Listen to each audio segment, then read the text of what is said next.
তিতাবৰ বান্দচলিয়াত এঘৰ মানুহৰ পাকঘৰত গেছ টেবুলৰ তলত এডাল প্ৰকাণ্ড ৰজা ফেটি সাপ গৃহস্থই প্ৰত্যক্ষ কৰে। প্ৰকৃতিপ্ৰেমিক পাৰ্থ সাৰথী হাজৰিকাক খবৰ দিয়ে গৃহস্থই। প্ৰকৃতিপ্ৰেমিক পাৰ্থ সাৰথী হাজৰিকা আৰু বন বিভাগৰ সহযোগত সাপডাল উদ্ধাৰ কৰি দিছৈ বনাঞ্চলত মুকলি কৰি দিয়ে।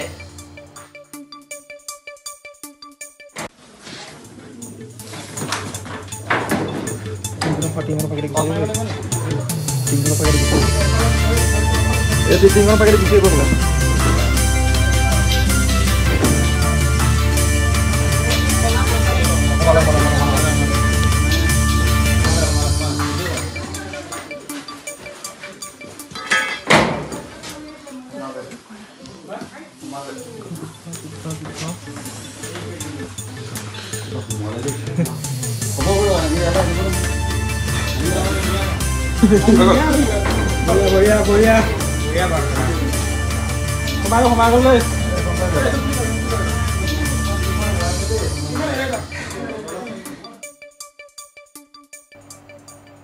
ব্যুৰ ৰিপৰ্ট মায়া নিউজ।